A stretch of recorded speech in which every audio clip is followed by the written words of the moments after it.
10 Cloverfield Lane is directed by Dan Trachentberg, stars Mary Elizabeth Winstead and John Goodman. And what this film is basically about, in a nutshell, is pretty much after this character played by Mary Elizabeth Winstead is found in a really bad car accident.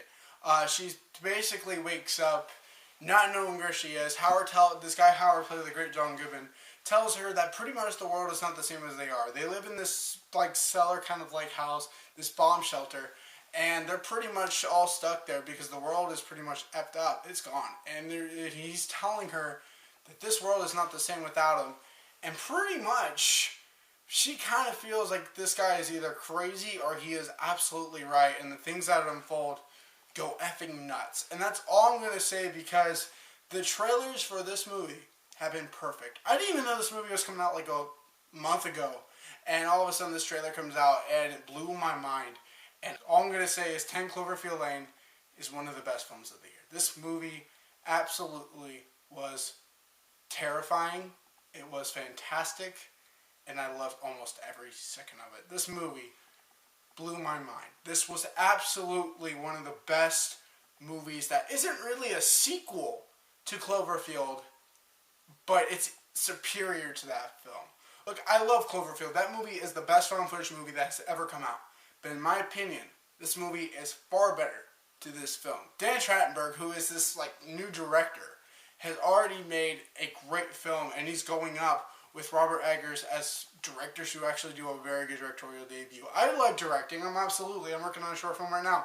It's absolutely nuts. And the way he makes his style, the way of his direction, is haunting. There are shots of this movie where are terrifying, where you get a lot of close-ups, and you get this claustrophobic feel that they feel in this movie. And it absolutely was breathtaking. The style of this direction in this movie absolutely was amazing. The way he took the shots, the way he wide shots. And he's such a great director. He's pretty much like the next Matt Reeves. Because he has a great future ahead of him. And I cannot wait to see what Dan Trachtenberg does. Obviously, he's a fantastic direction in this film. The score for this movie is haunting. It is terrifying. And it gave me goosebumps. And it was creepy. Now let's talk about the performances, because this is either where the movie would kill it, or the movie would be dead if it wasn't for these performances. Mary Elizabeth Winstead is a great actress. She's in the Final Destination movie, Sky High, Live Free or Die Hard, Die Hard 5. But this is the best performance I think I've seen of her career. This is a really great performance. Who is this girl who doesn't even know what the hell is going on, and she is terrified. And the performances that she gave, she didn't seem cliche at all. She seemed perfect on the dot. She was great. But John freaking Goodman, man. Best performance in a long time from John Goodman. He stole the movie from me. He is absolutely revelating. He is a revelation in this movie. He blew my mind. Because John Goodman is great. We all love John Goodman. He's one of my favorite actors. And he has given one of the best performances next to his role in The Big Lebowski. This role, in his opinion, was amazing. He was freaking nuts. He was a nutcase. You know, you ever see one of those people you see on the street who are like these weirdos who really just ask you for money or ask you, hey man, I want to get high? Oh my god, no, he was a nutcase. He believes like this war's over. He makes a bomb shelter. They got everything. They got DVDs. They got board games. It is nuts. And it's kind of like feeling, can you survive that long in a bomb shelter that's really claustrophobic? Like, you could feel the claustrophobic area of this movie. The script. I have to talk about the script.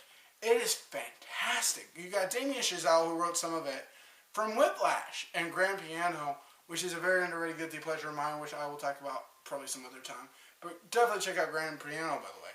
He absolutely wrote this pretty freaking fantastic. This is a great dot-on-the-line script. And I recommend checking out the script. It is really on point. There is points in this movie where you feel more in style with ways that are going on. This movie isn't just focusing on a Cloverfield sequel. This is a different movie. And it really is breathtaking. And I cannot wait to see this movie again, because this movie absolutely took every single breath of my way. And the end of this movie, without spoiling anything, absolutely terrified me. This is a fantastic film. Problem with the movie, because I have a slight little problem, is in the third act, there is some little bit of pacing issues when you start the third act. But automatically, after that, the movie stops. and you feel that breathtaking in that film. And it absolutely took me out. 10 Cloverfield Lane is one of the year's best movies. It's a movie I cannot wait to talk about at the end of this year. Guys, check out this movie this weekend. Forget Brothers Grimsley or something like that. Go see Cloverfield again. Go see this movie because 10 Cloverfield Lane is a movie you need to see. I'm going to give 10 Cloverfield Lane an A. You guys look forward to this weekend to my guilty movie pleasure review of Constantine. Yes, the one with Keanu Reeves. Looking forward to bringing that to you guys as well. Thank you guys so much for watching as always.